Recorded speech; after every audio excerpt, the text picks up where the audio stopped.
नमस्कार, मी सोनाली भालेसेन. जनवार्ता बातमीपत्रात आपल्या सर्वांचे स्वागत. पाहुयात पुण्यातील काही विशेष घडामोडी.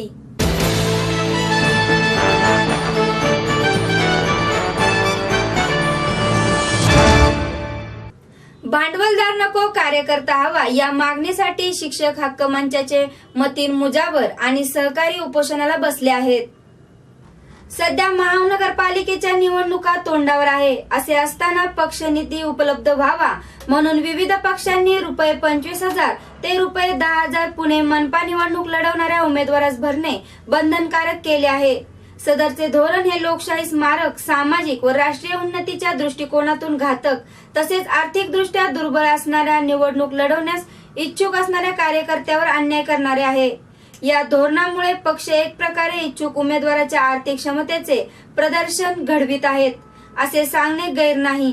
पक्षाच्या या धोरणामुळे गरीब, होतकरू व समाजासाठी सातत्याने झटणाऱ्या कार्यकर्त्यांना काम करण्याची संधी उपलब्ध होणे अशक्य झाले आहे. नोटाबंदीच्या काळात जेथे बँकेतून 2,000 रुपयांपेक्षा जास्त रक्कम मिळवणे अशक्य असल्याची कल्पना सर्व पक्षांना असतानाही अशा प्रकारे रक्कम ₹10,000 पासून ₹25,000 पर्यंत निधीची मागणी करणे हे निषेधार्ह आहे.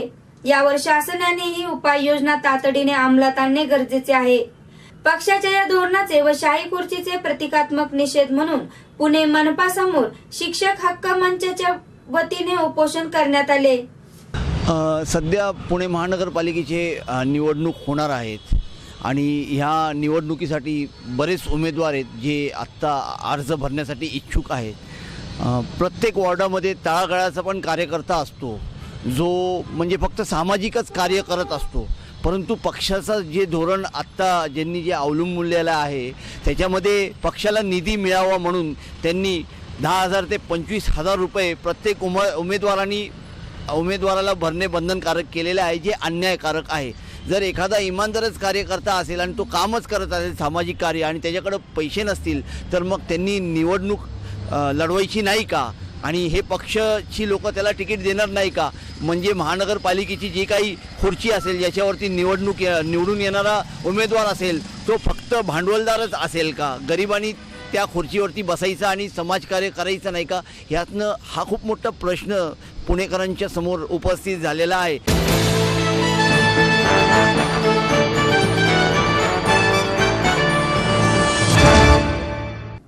पिंपरी चिंचवड परिसरात घरफोड्या करणारे चोरटे सीसीटीव्ही कॅमेऱ्यामध्ये कैद झाले आहेत. पिंपरी चिंचवड परिसरात घरफोड्यांचे सत्र सुरू असल्याने शहरातील नागरिक या घरफोड्यांमुळे चांगलेच धास्तावले आहेत. गुलाबी थंडीचा गारठा व नागरिक साखर झोपेत या संधीचा फायदा घेत चोरांच्या धाडसात प्रचंड वाढ झाली आहे. पहाटेच्या वेळेस आजूबाजूच्या शेजारील घरांना बाहेरून कड्या लावून बिनदिक्कतपणे चोऱ्या करणाऱ्या चोरांना पकडण्यास स्थानिक पोलीस हतबल झाले आहेत. देवरोड येथे साईनगर थॉमस कॉलनी परिसरात चोरांनी उच्छाद मांडला आहे. हाताला मिळेल ते सामान घेऊन चोरटे पोबारा करत आहेत. रात्रीच्या वेळी चोरी करण्यासाठी आलेल्या 2 चोरांच्या हालचाली सीसीटीव्ही कॅमेऱ्यात कैद झाल्या असून देवरोड पोलीस सीसीटीव्ही कॅमेऱ्याच्या आधारे घरफोडी करणाऱ्या चोरांचा देवरोड पोलीस शोध घेत आहेत.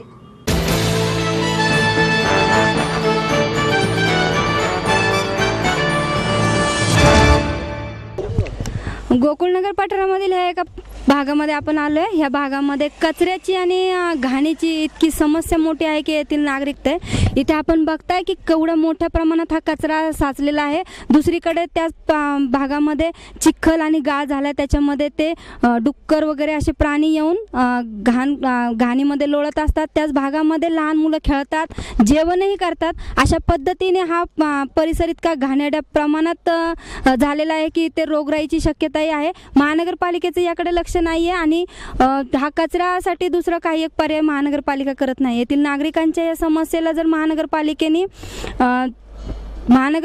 जर येथील नागरिकांची समस्या जाणून घेतली आणि ही समस्या जर त्यांची दूर केली तर हा प्रभाग व्यवस्थित होऊ शकतो आणि येथील नागरिकांना रोगराईला सामोरे जावं लागणार नाही.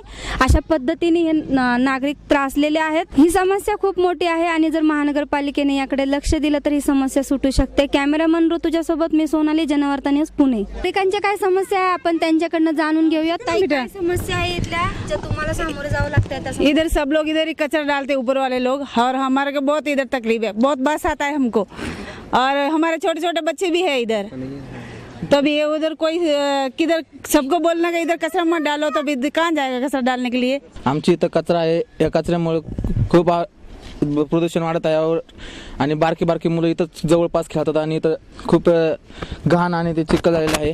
तुम्ही आता बघा इथं आणि लय लोक आजारी पडत आहेत आणि रस्ते पण नाही आहेत, पाण्याची पण सुविधा आहेत. मोठ्या मोठ्या आजारांना सामोरं जावं लागतंय आणि इथं जास्त दवाखाने पण नाही आहेत, मेडिकल सुद्धा नाही आहेत. हा, नगरसेवक महिन्यातनं एकदा तरी फेरी मारतात आणि बघून जातात, फक्त काय करत नाहीत. फक्त एवढं सांगतात करू करू पण काय करत नाही. तक्रारी वगैरे दिल्यात का? तक्रारी दिली त्या पण काहीच नाही केलं. फक्त पाण्याची लाईन तिकडं आणले, तिकडं अजून इकडं कुठं पाण्याची लाईनच नाही, एकच गलीत आणली फक्त. पाण्यासाठी काय करतात? पाण्यासाठी खाली जायला लागतं कॅन घेऊन, नाही तरी तर कोणाच्या तरी नळाला जाऊन भरायला लागतं. खंदारे दत्तात्रय लिंबनात.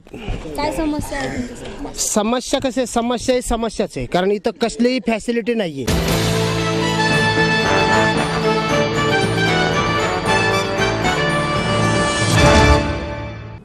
ओंकारेश्वरचा कलशारोहण सोहळा पालकमंत्री गिरीश बापट यांच्या उपस्थितीत पार पडला. ओंकारेश्वर मंदिराला सुवर्ण जडीत कळस बसवण्यात आले असून या निमित्त कलशारोहणाचा कार्यक्रम पार पडला. करवीर पीठाचे जगद्गुरू शंकराचार्य श्री विद्यानृसिंह भारती यांच्या हस्ते हा विधी भक्तिपूर्ण वातावरणात संपन्न झाला. या कार्यक्रमात श्री ओंकारेश्वर देवस्थान ट्रस्टचे अध्यक्ष व पालकमंत्री गिरीश बापट यांची विशेष उपस्थिती होती. या निमित्ताने सकाळी महाप्रसाद तर सायंकाळी प्रसिद्ध गायिका कीर्ती शिलेदार यांच्या गायनाचा कार्यक्रम आयोजित करण्यात आला होता. पेशवेकालीन असलेल्या या पुरातन मंदिराची दुरावस्था झाली होती, त्यामुळे गेल्या 5 वर्षांपासून मंदिराच्या जीर्णोद्धाराचे काम सुरू होते. या मंदिरात असलेल्या 17 पेशवेकालीन कळसांना सोन्याने मढवण्यात आले आहे. तसेच कळसावर असलेली नाजूक कलाकुसरही मूळ रूपात आणली आहे. यासाठी पालकमंत्री गिरीश बापट यांनी विशेष प्रयत्न करून निधी उपलब्ध करून दिला आहे. नगरसेविका मुक्ता टिळक आणि नगरसेवक हेमंत रासने यांचेही सहकार्य यास लाभले आहे. त्यामुळे जीर्णोद्धाराचे काम जलद पूर्ण झाले, असे मत देवस्थान समितीचे कार्यकारी विश्वस्त धनोत्तम लोणकर यांनी व्यक्त केले. यावेळी श्री ओंकारेश्वर देवस्थान ट्रस्टचे विश्वस्त गंगाधर लोणकर आदींसह अनेक भाविक मोठ्या संख्येने उपस्थित होते.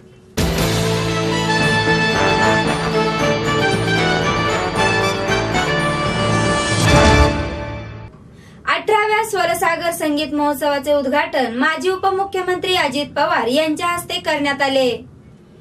पिंपरी चिंचवड महानगरपालिकेतर्फे आयोजित केलेल्या 18व्या स्वरसागर संगीत महोत्सवाचे राज्याचे माजी उपमुख्यमंत्री अजित पवार यांच्या हस्ते उद्घाटन करण्यात आले. यावेळी यंदाचा 14 स्वरसागर संगीत पुरस्कार पद्मविभूषण संगीत मार्तंड पंडित जसराज यांना अजित पवार यांच्या हस्ते प्रदान करण्यात आला. तसेच ज्येष्ठ गायक कैलासवासी पद्माकर कुलकर्णी यांच्या स्मृतीप्रित्यर्थ शास्त्रीय व उपशास्त्रीय गायनात उल्लेखनीय प्रगती करणाऱ्या युवा कलाकारास दिला जाणारा कैलासवासी पंडित पद्माकर कुलकर्णी स्मृती गौरव पुरस्कार रावेत येथील अश्विनी केदार तळेगावकर यांना प्रदान करण्यात आला. अजित पवार यांच्या हस्ते या पुरस्काराचे वितरण करण्यात आले. यावेळी मनोगत व्यक्त करताना पंडित जसराज म्हणाले, मला हा पुरस्कार घेताना मनापासून आनंद होत आहे, कारण प्रत्येक कलाकारासाठी पुरस्कार मोठा किंवा छोटा नसतो. तो त्याच्या कलेची दाद करत असल्यामुळे तो कलाकारासाठी महत्वाचाच असतो. तसेच शहराच्या बाबतीत सांगायचे झाले तर शहरातील रस्ते हे सुसज्ज व प्रशस्त आहेत. मला ते फार आवडले, कारण असे रस्ते मुंबईत देखील नाहीत, असे पिंपरी चिंचवडचे कौतुकही पंडित जसराज यांनी केले.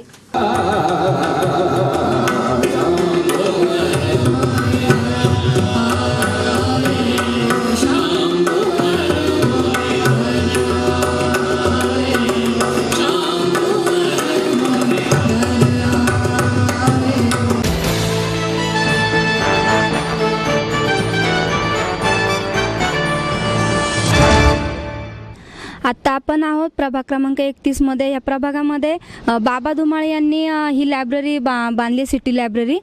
गेले अनेक वर्ष ही लायब्ररी बंद आहे. येथील मुलांसाठी जे शिकतात आणि ज्यांचं शिक्षण झालेलं आहे अशा मुलांसाठी, की जेणेकरून त्यांना खूप काही गोष्टी वाचायला मिळतील, खूप काही गोष्टींचं ज्ञान मिळेल, अशा प्रकारची पुस्तकं या लायब्ररीमध्ये ठेवून ही लायब्ररी चालू करण्यात आली होती. पण गेली कित्येक वर्ष ही लायब्ररी बंद आहे. या लायब्ररीकडे महानगरपालिकेचं दुर्लक्ष झालेलं आहे. जर ही लायब्ररी चालू झाली तर येथील परिसरातील लोकांना आणि मुलांना येथील पुस्तके वाचायला मिळतील, जेणेकरून त्यांच्या ज्ञानामध्ये भर पडेल. पण ही लायब्ररी अजूनही बंद आहे. जर काही म्हणजे येत्या काही दिवसांमध्ये जर ही लायब्ररी चालू झाली तर निश्चितच येथील नागरिकांना या लायब्ररीचा उपयोग होईल. जर ही लायब्ररी चालू केली तर येथील नागरिकांना या लायब्ररीचा उपयोग होईल आणि त्यातली पुस्तकं जी अमूल्य ठेवा असतो, ऐतिहासिक असो, सांस्कृतिक असो, कुठल्या वैज्ञानिक असो, अशा कुठल्याही पुस्तकांचं ज्ञान मुलांना आणि वृद्ध लोकांना आणि तरुण पिढीला ते ज्ञान मिळवता येईल. तर लवकरात लवकर ही लायब्ररी सुरू करावी अशी येथील नागरिकांची मागणी आहे. कॅमेरामन ऋतुजासोबत मी सोनाली, जनवार्ता न्यूज.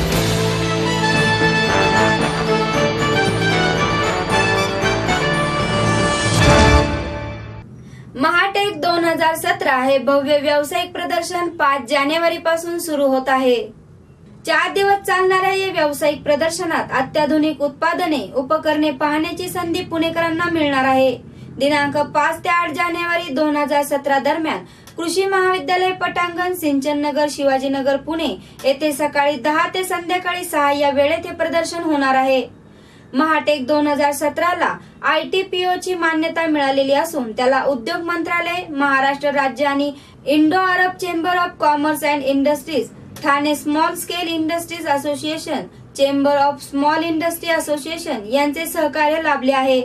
महाटेकचे हे 13वे वर्ष असून या प्रदर्शनात 300 पेक्षा जास्त कंपन्या सहभागी होणार आहेत. 30 ते 40 हजार उद्योजक या प्रदर्शनाला भेट देणार आहेत. उत्पादन क्षेत्राची वाढ व आदरणीय पंतप्रधान नरेंद्रजी मोदी यांचे व्हिजन मेक इन इंडियाला पाठिंबा हा महाटेक 2017चा मूळ उद्देश आहे. या प्रदर्शनाच्या निमित्ताने गो ग्लोबल या विषयाअंतर्गत आंतरराष्ट्रीय व्यापार कृषी महाविद्यालय पटांगण, सिंचन नगर, शिवाजीनगर, पुणे येथे होणार आहे. या प्रदर्शनात जागतिक पातळीवरील तंत्रज्ञान, आधुनिक उत्पादने, उपकरणे तसेच भारतीय आणि आंतरराष्ट्रीय पातळीवरील उद्योजकांचा समावेश असणार आहे. हे प्रदर्शन सर्वांसाठी मोफत खुले असणार आहे. तसेच यासाठी ऑनलाईन नोंदणी सेवाही उपलब्ध करून दिली आहे. महाटेक 2017 हे पूर्णतः औद्योगिक एक्झिबिशन 5 ते 6, 7, 8 असे जानेवारीमध्ये 2017मध्ये ॲग्रिकल्चर कॉलेज ग्राउंड पुणे इथे आयोजित होत आहे. 300 पेक्षा जास्ती उद्योजकांचा याच्यामध्ये सहभाग आहे. साधारणपणे 75,000 ते 1,00,000 लोक याला अपेक्षित आहेत आणि हे पूर्णतः औद्योगिक एक्झिबिशन आहे. ह्याच्यामध्ये process industry equipment, electrical, electronics, automation, machinery, machine tools, सगळ्या प्रकारच्या सर्व्हिसेस असे सगळे सहभाग आहे. आणि यावेळच्या महाटेकचा हायलाईट म्हणजे आमच्याकडे 2 कॉन्फरन्सेस होत आहेत. एक कॉन्फरन्स आहे go global conference. Go global conference याचा अर्थ एक्सपोर्ट कसा करायचा, त्यातल्या प्रोसिजर्स काय याच्याकरता पूर्ण दिवसाची कॉन्फरन्स आहे. आणि सगळ्यात महत्त्वाचं आहे व्हेंडर डेव्हलपमेंट मीट. पुण्यातल्या ज्या मोठ्या OEMs आहेत, प्राज आहे, अल्फा लेवल आहे, भारत इलेक्ट्रॉनिक्स आहे, किर्लोस्कर ब्रदर्स आहे, किर्लोस्कर न्यूमॅटिक्स आहेत, अशा सगळ्या मोठ्या कंपन्या त्यांचे व्हेंडर डेव्हलपमेंट डिपार्टमेंटचे इन्चार्ज, परचेस हेड्स हे तिकडे येत आहेत आणि पूर्ण दिवस ते उद्योजकांना भेटणार आहेत आणि 1-to-1 मीटिंग हा या एक्झिबिशनचा मोठा हायलाईट आहे. उद्योजकांशी थेट संवाद हा त्यातला सगळ्यात मोठा आता अप्रोच आहे की प्रत्येकाला सगळं नवीन टेक्नॉलॉजी बघायला मिळणं इकडे, की महाटेकमध्ये लोक अशी वाट बघत असतात की आम्हाला काहीतरी नवीन गोष्ट बघायला मिळेल. तर कित्येक मशिनरी मॅन्युफॅक्चरर्स असे वाट बघत असतात की मला काहीतरी नवीन इकडे दाखवायचं आहे. तर लोकांना इकडे चांगल्या गोष्टी बघायला मिळणार आहेत आणि आपण कित्येक गोष्टी ज्या नुसत्या नेटवरती बघितलेल्या असतात हे ॲक्च्युअल लुक आणि फील हा जो एक्झिबिशनचा आत्मा आहे हे तुम्हाला इकडे बघायला मिळणार आहे. आणि उद्योजकांशी थेट संवाद आणि याला संबंध भारतातनं आणि संबंध जगातनं लोक ह्या महाटेकला व्हिजिट करायला येत आहेत. आणि याबरोबरच आजचे जनवार्ता बातमीपत्र संपले. उद्या पुन्हा भेटू याच वेळी. नमस्कार.